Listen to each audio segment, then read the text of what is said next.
Hello ವೀಕ್ಷಕರೇ, ಶಿವರತ್ನ ಕಿಚನ್ಗೆ ಸ್ವಾಗತ. ನಾನಿವತ್ತು ಅಲಸಂದೆ ಕಾಳ್ದು ಹಾಲು ಸಾರು ಮಾಡ್ತಾ ಇದ್ದೀನಿ. ಇದು ಅರ್ಧ ಕೆಜಿ ಅಲಸಂದೆ ಕಾಳು ತಗೊಂಡಿದ್ದೀನಿ. ಅದಕ್ಕೆ ಎಷ್ಟಾಗಲಿ 5 ಮೆಣಸಿನ್ಕಾಯಿ. ಹಾಲು ಸಾರಿಗೆ ಬೇಕಾಗಿರೋ ಪದಾರ್ಥಗಳು: 4 ಮೆಣಸಿನ್ಕಾಯಿ ತಗೊಂಡಿದ್ದೀನಿ, ಒಂದು 10 ಕಾಳು ಮೆಣಸು ತಗೊಂಡಿದ್ದೀನಿ, ಅರ್ಧ ಗೆಡ್ಡೆ ಬೆಳ್ಳುಳ್ಳಿ ತಗೊಂಡಿದ್ದೀನಿ, ಸ್ವಲ್ಪ ಕೊತ್ತಂಬರಿ ಸೊಪ್ಪು, 1 ಸ್ಪೂನ್ ಜೀರಿಗೆ ತಗೊಂಡಿದ್ದೀನಿ, 1 ಬೌಲು ಹಾಲು, ಹಸಿ ಹಾಲು ತಗೊಂಡಿದ್ದೀನಿ. ಹಾಲು ಕಾಯಿಸ್ಬೇಕು. ಇದನ್ನು ಈಗ ಬೇಯಕ್ಕೆ ಹಾಕ್ತಾಯಿದ್ದೀನಿ, ನೀರು ಹಾಕ್ತಾಯಿದ್ದೀನಿ. ಇದನ್ನು ಸ್ವಲ್ಪ ನೀರು ಹಾಕ್ಕೊಂಡು 3 ಸಲ ಕೂಗಿಸ್ಕೋಬೇಕಿದು.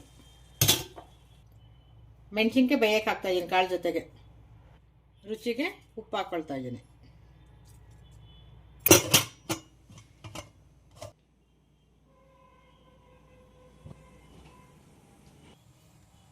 ರುಬ್ಬೋದಕ್ಕೆ ಕೊತ್ತಂಬರಿ ಸೊಪ್ಪು ಹಾಕ್ಕೊಳ್ತಾ ಇದ್ದೀನಿ, ಬೆಳ್ಳುಳ್ಳಿ,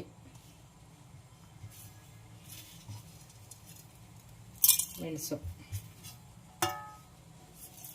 ಜೀರಿಗೆ. ನೋಡಿ, ಇವಾಗ ಇದು 3 ಸಲ ಕೂಗಿಸಿದ್ದೀನಿ. ಕಾಳು ಬೆಂದಿದೆ. ಇವಾಗ ಇದನ್ನು ಸ್ವಲ್ಪ ತಣ್ಣಗಾಕಿಟ್ಟಿದ್ದೀನಿ, ರುಬ್ಬಬೇಕು. ಹಸಿಮೆಣ್ಸಿನ್ಕಾಯಿ ಬೇಯಕ್ಕೆ ಹಾಕಿದ್ನಲ್ಲ, ಇದನ್ನು ರುಬ್ಬಕ್ಕೆ ಹಾಕೋತಾ ಇದ್ದೀನಿ. ಇದು ಕಾಳು ಬೆಂದಿದೆ, ಕಾಳು ಹಾಕ್ಕೊಳ್ತಾ ಇದ್ದೀನಿ. ಈ ಥರ ಸಾಂಬಾರು ನೀವು ಇದು ಅಲಸಂದೆ ಕಾಯಲ್ಲೂ ಮಾಡ್ಬೋದು, ಮತ್ತು ಅವರೆಕಾಯಲ್ಲೂ ಮಾಡ್ಬೋದು, ತೊಗರಿ ಕಾಳಲ್ಲೂ ಮಾಡ್ಬೋದು. ಚೆನ್ನಾಗಿರುತ್ತೆ. ಒಂದು ಸಲ ಮಾಡಿ. ಈಗ ಇದನ್ನು ಕಾಳೆಲ್ಲ ಹಾಕ್ಕೊಂಡು ಇದೆಲ್ಲ ರುಬ್ಕೊಂಡಿದ್ದೀನಿ. ಈ ಥರ ಗಟ್ಟಿಗಿರಬೇಕು. ತುಂಬ ತೆಳುಗಾದ್ರೂ ಚೆನ್ನಾಗಿರಲ್ಲ, ತುಂಬ ಗಟ್ಟಿಯಾದ್ರೂ ಚೆನ್ನಾಗಿರಲ್ಲ. ಈ ಥರ ಇರಬೇಕು.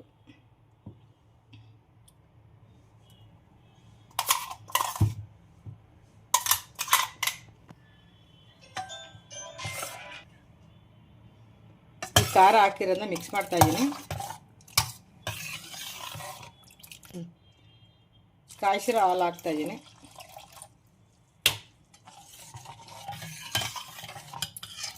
ಇದು ಒಂದು ಕುದಿಬೇಕು.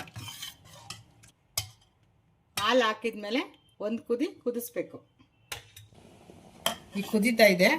ಇದು ಹಾಲು ಹಾಕಿರೋದ್ರಿಂದ ಹುಣಸೆಹಣ್ಣು, ಟೊಮೆಟೊ ನಾನು ಏನೂ ಹಾಕಿಲ್ಲ. ಟೊಮೆಟೊ, ಹುಣಸೆಹಣ್ಣೆಲ್ಲ ಏನೂ ಹಾಕ್ಬೇಡಿ, ಇಲ್ಲ ಅಂತಂದರೆ ಹಾಲು ಒಡೆದೋಗ್ಬಿಡುತ್ತೆ. ನೀವು ಮನೇಲಿ ಟ್ರೈ ಮಾಡಿ.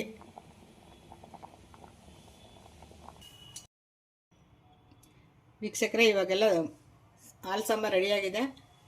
ನೀವು ಸೊಪ್ಪು ಬೇಳೆ ಹಾಕ್ಕೊಂಡು ಕೂಡ ಮಾಡ್ಬೋದು. ಅದು ನೀರು ಸ್ವಲ್ಪ ಗಟ್ಟಿ ಹಾಕ್ಕೋಬೇಕು. ಟೇಸ್ಟ್ ಚೆನ್ನಾಗಿರುತ್ತೆ. ನೀವು ಮಾಡಿ, ಟೇಸ್ಟ್ ಮಾಡಿ. ಮುದ್ದೆ ಜೊತೆಗೆ ತುಂಬ ಚೆನ್ನಾಗಿರುತ್ತೆ ಟೇಸ್ಟು. ನೀವು ಒಂದು ಸಲ ಟ್ರೈ ಮಾಡಿ. ವೀಕ್ಷಕರೇ, ಚಳಿಗಾಲಕ್ಕಂತೂ ತುಂಬ ಚೆನ್ನಾಗಿದೆ, ಖಾರವಾಗಿ. ನೀವು ಟ್ರೈ ಮಾಡಿ, ಟೇಸ್ಟ್ ಮಾಡಿ, ಲೈಕ್ ಮಾಡಿ, ಸಬ್ಸ್ಕ್ರೈಬ್ ಆಗಿ. ಸಾಂಬಾರು ತುಂಬ ಚೆನ್ನಾಗಾಗಿದೆ. Thank you.